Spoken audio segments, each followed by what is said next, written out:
What is good, everybody? What's good? What's good? Welcome to another installment of Talking Sports with Manny.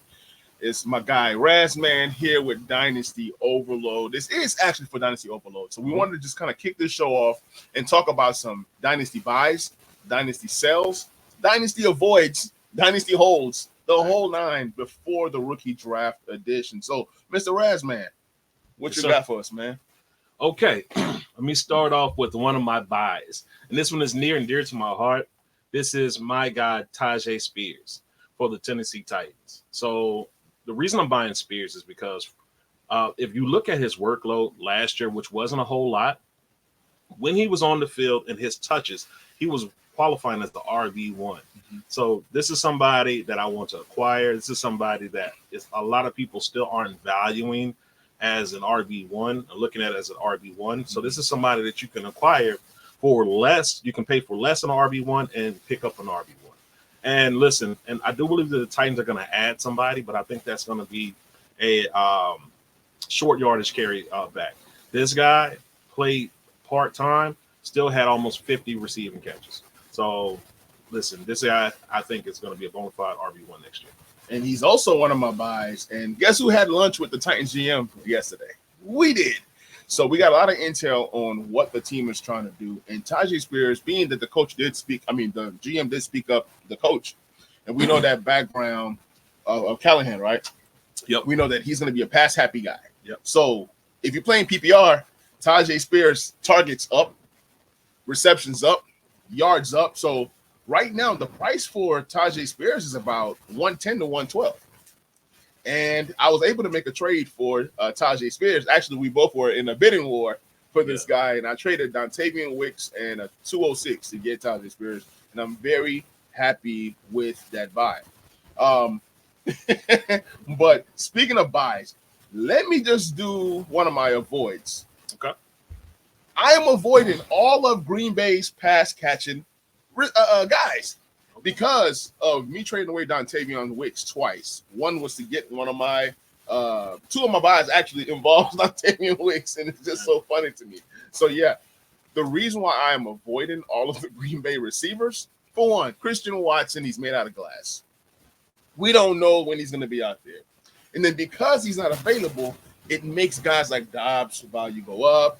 I love Jaden Reed, but I will draft Jaden Reed at price. Right. But I'm not trading for Jaden Reed. Right. I can't trade for Jaden Reed right now. I need some of these guys to go. I need some things to kind of shake up. The price has skyrocketed. Yes. And and as much as I like Jaden Reed, he would be a buy for me. Mm-hmm. But like you said, the price is astronomical. Yep. You cannot buy him now, because you don't even know what that return is really going to get you. Last year, he ended up as receiver 24, and that's great. Because of the touchdowns. But who's to say that Christian Watson or some of these other guys don't eat into that production? Yep. So, because as we've seen, he's reached not always the bell cow in that offense.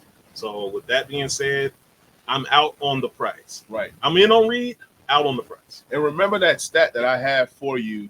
They said each of the 5 months of football, every single month, a different pass catcher led them in yards. Right. 1 month it was Reeds. 1 month it was Wicks. 1 month it was Watson. When Watson came back, it was Watson. Then another guy, it was Kraft. And then you got Kraft, you got Musgrave. It's just too much going on. Bo Melton. You have guys that are trying to, make the team and be a part. And then who knows? Maybe they had a vet. They have the money because all these guys are on rookie deals. If Mike Evans takes a semi-decent price to go to Green Bay doesn't say no. Right. They bring him in and it scatters the entire operation. All I'm saying is if you have Reed, you hold. But outside of Reed, I don't mind selling some of these Green Bay assets because the money's there. The only guy that nobody's buying right now is Christian Watson, and I can't even get a second for Christian Watson right now, and that's bad. So it might be a buy if you can get him for a late third. It might be a buy if you can get him. I mean, I think a mid to late second is good value for Christian Watson on the upside that he could bring, and then that offense is a nice offense. It's going to grow, but it's just kind of funny and kind of scary for me. I'm gonna go holds. Okay. So I'm gonna give you two of my holds, and right. That's gonna be I think we should be holding on those rookie running backs. I think we should be holding on Charbonnet. I think we should be holding on Miller. I think we should be holding on Roshan. Okay. The reason I say hold and not sell is because these guys all had opportunities, and they looked okay in opportunities. Miller came on at the end. So I think these teams are going to want to see what they got in these guys. I also think if Walker goes down, Sharp is an RB1. Yep. So I definitely say, hold on these guys. Don't just go giving them away because you feel like they had a bad season. Mm-hmm. Now, don't overpay. Mm-hmm. So if you're in your rookie drafts or whatnot like that, or startup drafts, don't overpay for them. But I definitely think these guys are holds for me. If nothing else, they're quality handcuffs. Okay. I will ask you this. So some of these guys that you're saying that are quality handcuffs are some of my buys. I have Chase Brown on here. I have Tank Bigsby, and I have Izzy Abinaconda on here. Okay. The reason being is there are quality handcuffs. If these guys happen to go down, these guys are possibly RB2s. Some could be RB1s based off of what kind of offense is being ran. Right. I love Izzy a lot, and I love that Aaron Rodgers coming back. Izzy can do a lot of the things out of the backfield in terms of catching the passes as well. Right. With Chase Brown, he's a wild card. I think that Joe Mixon gets cut, and then who knows who's coming in, whether it's vet, whether it's, it doesn't matter, because at the end of the day, they might be running a new offense, because if Callahan is gone, no, it's running the same offense. Yeah. Oh, then even better. Yeah. Another year with Chase Brown in the system. So even if you bring in a vet or a rookie, he's already in the system. Yep. He'll have the first crack at RB1 status for that team. I like that. Now, Tank Bigsby, I don't know. This guy might suck. This guy might be good. I think Tank still has talent. Okay, let's just say. So I'm going with that. So let's say he has talent. Yep. But let's also say that ETN is in his third year of his deal. Mm-hmm. We all were thinking that Tank Bigsby was coming in to be a threat to ETN. He ended up not being a threat. Right. He ended up just being a pure handcuff. Because we didn't think because the common thought was that they weren't just gonna run ETN and slam him in like that. And that's what they did, and they were successful. And that's not what ETN does best. That's the crazy part. Right. Get ETN in space. Get him on the outside. They actually ran him down the middle. Listen, they were successful doing that. So, hey, more power to them. And the thing I think about Tank is I think Tank didn't pick up the offense. So whereas some people kind of saw like, oh, okay, well, this other guy came in. But, sometimes if you can pick up the offense, if you can pick up the blocking schemes, then you're going to get on the field. If you fail to pick up, if you can't block for the quarterback, you're not going to play. Right. And I'm thinking that's what happened with Tank. Mm-hmm. I think that's the major thing there. I'm going to give you a sell of mine. Okay. I am selling Travis Kelce. Yes, guys. I know he's your favorite. All you Swifties out there, I know you're rooting for him. I'm off the Kelce train. Now, if I have him and I can't sell him for a decent price, I will hold. But if you are on a non-competing team, like say you're not competing for a championship next year, like you kind of see that, get Kelce off your team. And guess what? You're not going to get a whole lot for him. All these guys that swear about Kelce and say, oh, he's going to be tight end one again next year. They're not willing to pay tight end one prices. Right. So, it is what it is. But if you know you're not competing next year, Kelce next year is more than likely his last year. Mm-hmm. So either you sell him and get what you can, or he dies on your roster. And I don't want him to die on my roster, especially if I'm not doing anything anyway. Now, if you want to say, hey, I'm going to hold to the season and then sell him during the season so maybe I can get a better return, maybe that's a good strategy. But I'm selling. That's just me. So I was trying to look up on Keep Trade Cut where Travis Kelce is ranked, and that it doesn't really matter. But Travis Kelce is a guy that you buy if you're trying to compete. Absolutely. And this very well could be his last year. Every year from now on could be his last year. Yeah.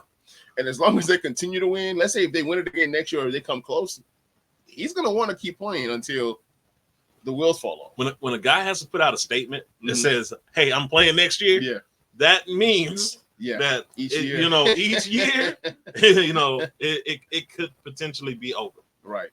So since I'm not so familiar with keep trade cut just yet, forget the rankings. But I've heard of a lot of people using this tool, and it's been pretty great for a lot of guys.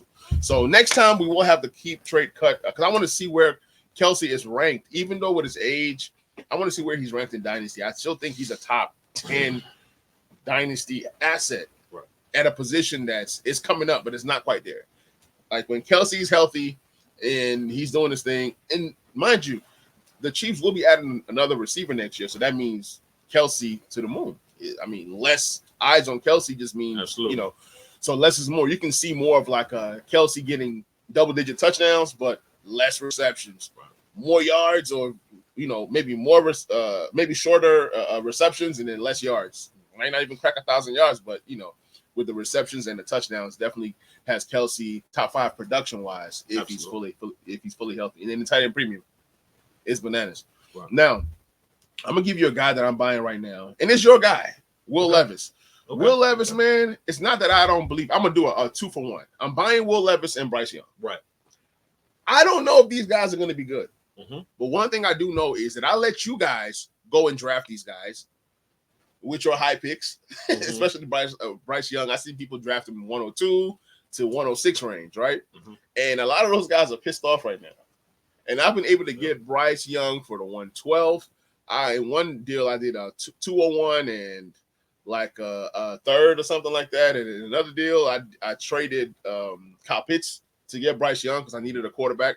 In another league, I traded you, DK Metcalf, to get Bryce Young. Right. Now, you might say, why are you trading Kyle Pitts and why are you trading Look, when you need a QB, QBs are expensive. So why not buy you a rookie QB on a rookie contract that might have upside? He might suck next year, but guess what?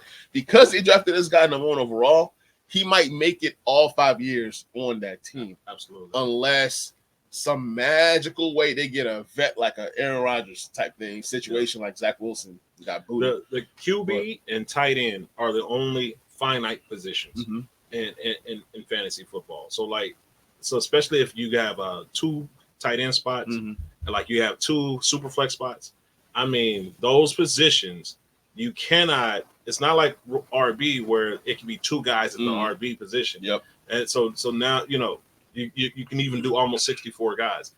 It's not like that. It's only going to be 32 for the most part. And, it's going to be hard to get them in there. So especially in like a super flex, those quarterbacks, especially a starting quarterback, he's gonna be worth the prices. And when we get to another video, we're gonna be talking about the rookie draft and things that you should be doing there, and just things that you should keep in mind. Right. That me and Mr. Manny been talking about.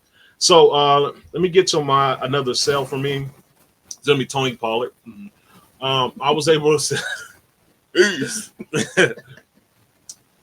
to sell Tony Pollard for 2-3 recently, and I really like that deal. Well, I think if you can get any second that you can get for Tony Pollard right now, I'm taking, because we don't 212, just about. But listen, the thing about Tony Pollard is even though he seems young, he's I think he's 26, about to be 27. Yeah, but the thing with Tony Pollard is he didn't play his first couple of years. So he didn't play his first couple of years. He's gonna be fresh going into his 30s. But he's also a free agent. I'm not sure if he's re-signing with Dallas. We know that Dallas is looking at Derrick Henry. Not to say that you should put anything in that basket just yet, but to say that I think Dallas is looking for more dynamic at that position. Be more dynamic at that position. And if that's the case, then it really puts Tony Pollard in no man's land, because Tony Pollard is actually more so built like a complimentary back than a RB1. Maybe he could go to San Diego and take over the Austin Eckler role and roll out like that. That would be perfect. But we don't live in a perfect world. So for me right now, I'm trying to sell Tony Pollard. If I can get any second, I take. If it's a third, I'm keeping Tony. So guys, for those of you guys that are in leagues with Razzman, go send him some 212s.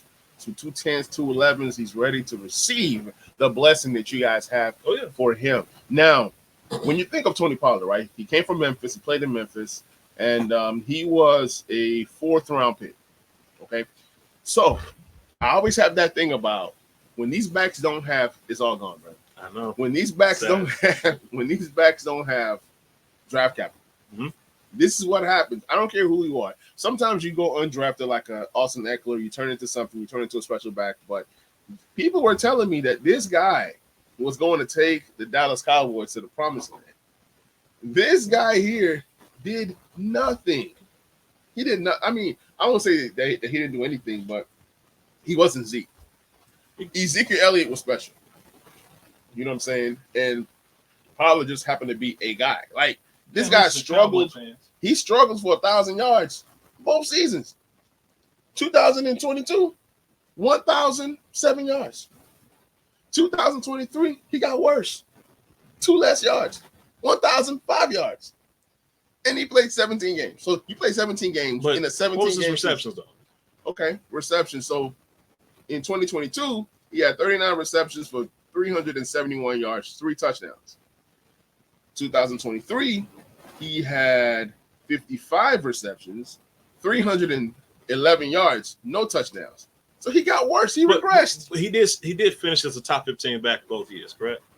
Probably, but so did Antonio Gibson. Where's Antonio Gibson today? You know what I'm saying? Gibson finished as a top 15 back? Gibson was a monster. Okay. Well, not a monster, but I was going to say, he was productive. He got volume. For his draft position. Yeah. So he was a monster for his draft position. Mind you, Gibson also from Memphis. Right. But he was a 3rd rounder. So he had more draft capital than this Pollard guy. This Pollard guy sat behind Zeke for 3 years. 3 years, man. He showed flashes, and they said, this guy is going to be the guy. While he was splitting with Zeke, he had 719 yards. They give this guy the keys to the kingdom. 1,300 yards more, barely, legally blind. So, yeah, Tony Pollard, man, he's a sell, and it's like most running backs. He's not a bad player. It's just because of the situation in the NFL. If the NFL does not value running backs, why should we? Why should I pay a first when the NFL don't even pay? Let's move on. I'm avoiding Jerry Jeudy. All right. The reason I'm avoiding Jerry Jeudy is because Jerry Jeudy is he's kind of like vanilla ice cream. Mm-hmm. You know, like it's okay, but there's no wow factor. And I don't really see any wow factor. Like, I don't know where he's gonna go. He's gonna have to go somewhere where the quarterback makes him better, and I don't think that's gonna happen. So right now, unless Jeudy lands in Kansas City, I'm avoiding Jerry Jeudy. That's my avoid. I don't have much to say. He's a bum, so I'm gonna keep that one moving. Another bum that I'm avoiding is Gabe Davis. I don't want nothing to do with Gabe Davis. I had a few. We talked about this the other day. I have a few Gabe Davis shares that I've sold off. Yeah. Even if I know he's going to get value when he signs somewhere. I don't even want anything to do with him. I will not take Gabe Davis right now for a 3rd. What if he signs in Miami? I still won't touch. That's even worse because you know what I see? Claypool. What if he signs in Kansas City? You know what I see? An upgraded Valdez Scotland. You know what I'm saying? It's a Valdez Scotland that can catch a little bit more than Valdez. Last one. All right. What if he signs? What if he signs? I hope he signs with the Titans. What if he signs with the Chargers? And Mike Williams leaves. It's a little. This is kind of intriguing. Yeah. You got me there. You got me there because Quentin Johnson is on the path up. He might suck, you know, and Keenan Allen is about to be on his walker. So yeah, I mean. Okay. Herbert has made bumps look respectable, so okay, I'll give you that. Let's move forward. All right, I got another sell. I'm gonna go to a hold. Right now, I am holding Russell Wilson. Same people, same guys. I'm holding Russell Wilson, and I'm holding Aaron Rodgers. I think if you have either one of those guys on your team right now, for some reason people don't believe. I think Russ is because he's not with the team right now. And I think Rodgers because people are like, oh, it's Dynasty. People are like, oh, he's going to leave. The thing that people forget about Dynasty is we are trying to win championships, right? Right. Are you trying to have a pretty team? Are you trying to just have this, I make the playoffs teams, or are you trying to win? So nobody wants to buy Rodgers right now, which is fine. If he's on your team, don't be just looking to move him. Put that guy in and say, hey, man, this is a potential QB1. Guess who called me the other day? Who's that? Herm Edwards. Okay. You know what he said? What is that? You put play to win the game. You don't play just to play it. Exactly. So, I mean, it's all about championships. And if you look at that team, that he's on in New York, Jets. Yep. You look at that team. that team. The green one. The green. Well, anyway, you look at that team. He has good pieces on the team. So listen, I think he's definitely going to excel on the team. Just think about it like when Jameis Winston was playing for Tampa and Tom Brady went there and they won a Super Bowl. So, if you think about it like that, hey, it's high potential. So yeah, give me Rodgers, give me Russ. If they're on my team, I'm holding. I'm probably not gonna trade for them unless I can get them for dirt cheap, which you probably could right now. So we'll see. I'm gonna give you one of my holds. One of my holds, the only hold I have is Chris Godwin. Okay. People are sleeping on Chris Godwin. Yes, because we didn't know who was gonna get the love last year. With Baker being the guy, we were like, can Baker really support these guys? Is Baker even good? And Baker was really good. So if you bought Baker low, you're winning right now. And Baker's going to get paid, and it's going to secure him into that Geno Smith type stuff. But anyways, Chris Godwin, he's a really good receiver, and Baker didn't really know how to use him. He's a volume guy. But for the fact that Mike Evans was just Michael Jordan, you have to go Mike Evans while he was hot. If Mike Evans happens to leave, Chris Godwin could be a top 15 to top 20 wide receiver just based off of volume. Right. Now, I'm not saying that it happens, but he got to pass to somebody. Who does he have? K-Dot, and he has Palmer, Raheem Jarrett, just a bunch of, Jags.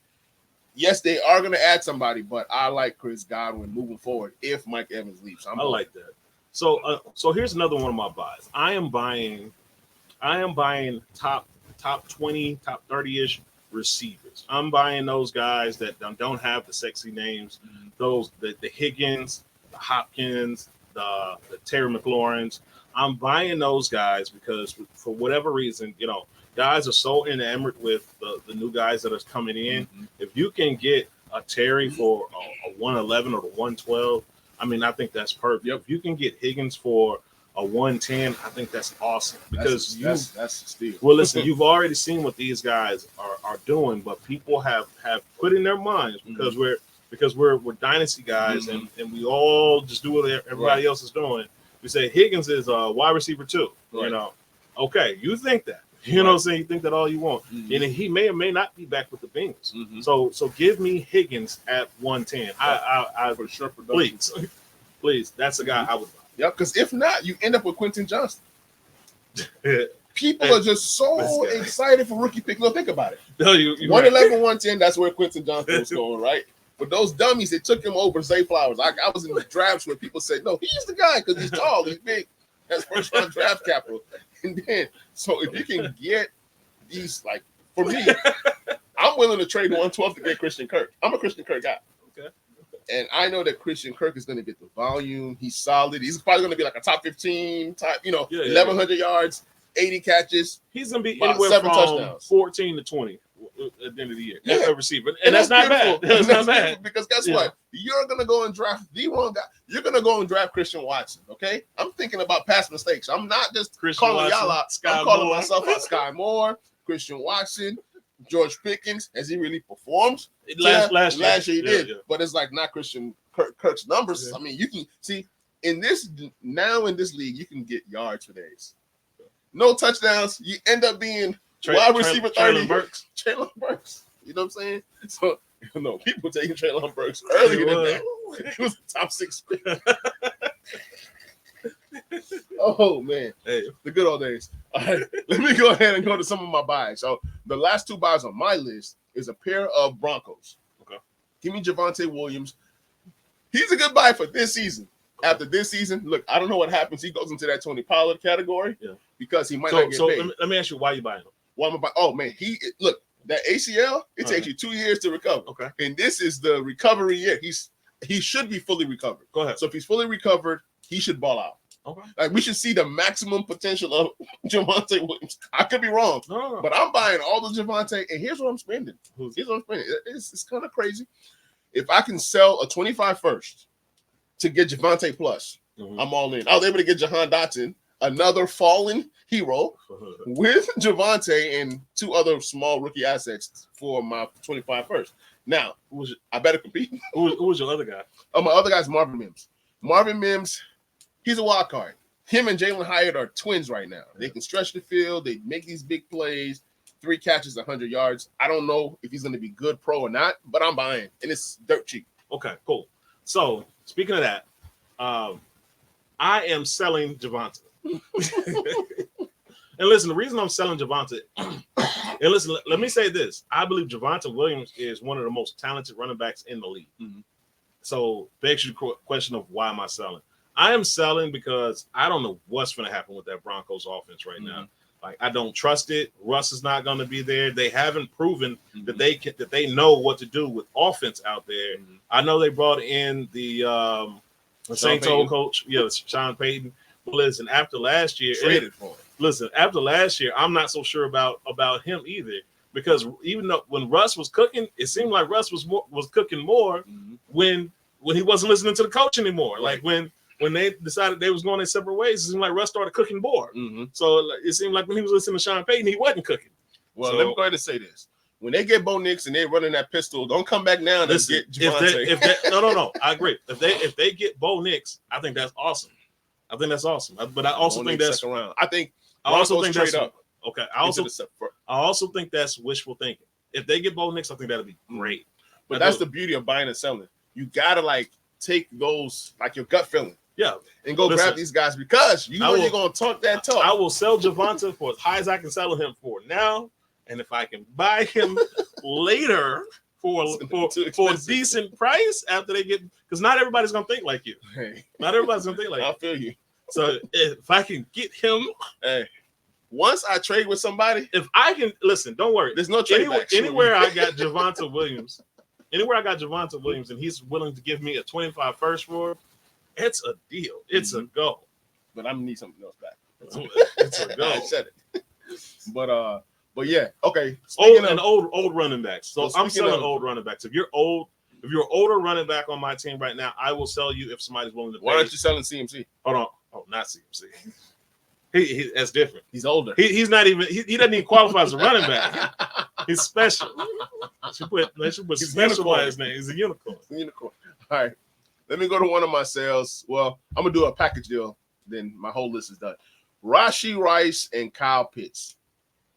Kyle Pitts, really get him out of there because he's getting into that territory. If he doesn't get it done this year, the guy is on Treylon Burks' trajectory. Now, Treylon Burks still got time.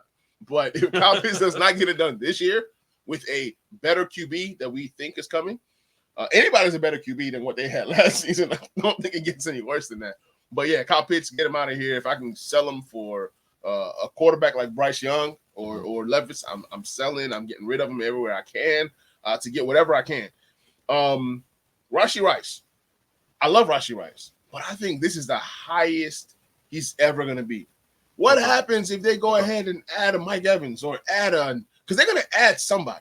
Okay. They're not going out there with the Harlem Globetrotters at wide receivers. So they're going to add somebody. And my fear is they add somebody that's just him. And those targets that Rashee Rice got kind of goes away. And then you still got, Kelsey fighting for his life to get as many stats as he can before he retires. So value goes down. So what happens if he has 2 down years? Now he's just a regular guy that turns into Juju Smith-Schuster. So, yes, I'm selling because the value is just so high right now. But if I can get what I want for him, then I'm not selling. Okay. So, listen, in terms of picks, like say if you were buying Rashee and you had to trade a draft pick, what pick would you trade? Oh, that's tough, man. And you're going to laugh. It's going to be 203 to 205. And that's not because I'm like, honestly, for me, there's prospects that I like better, even though I don't know where. Right. Troy Franklin, Xavier Worthy, give me those guys. You can have Rashee right now if they get to the right landing spot. So because I like those prospects way better, I'm not going to get. Where do you have Keon Coleman? Right now, he goes up and down for me. Okay. Right now, I think he's going to get drafted between the 202 to 205 range. Okay, 202 to 205 range. I think he falls out of the first round. Okay. Now. So you rather have Keon Coleman or Rashee Rice? No. Because Keon Coleman is a prospect that I didn't look. I got you. He's not up there. Keon Coleman is not up there because when I see Keon Coleman, I see a guy that's But listen, I'm saying so you have traded Rashee for So like 202. so wait, right now today, right? No, I said I would trade 202 to get Rashi. Okay. Right? But if you're telling me if I have Keon So Coleman, what would you sell? So now, so now you're gonna see how he really is. Now, what would you sell if I'm Rashid selling, for? I want to buy Rashid from you. What are you selling? 110 to 112. And that's not, I mean, that's that's low. To be honest with you, I think that's fair. Yeah, that's fair that's by some people's standards because people are thinking this is the number one receiver on that Kansas City offense. Okay. And that's actually cheap. I think that's fair. But I think it's fair because only for the fact that I like those. I just think it says something about a person that would sell something higher than they would buy him for. No, that's everybody. But because I like what I'm getting out of 110 to 112, I don't know. I like Troy Franklin. I like Xavier Worth. They might amount to Jahan Dotson a sophomore season. I don't know. But I just like the prospects coming out. I've told you, these prospects coming out is way better than last year's prospect. That's a topic for a whole nother show, and we'll talk about it then. Hey guys, thanks for joining us. Thanks for hanging out with us. This has been another episode of Talking Sports with Manny and Dynasty Overload. Peace.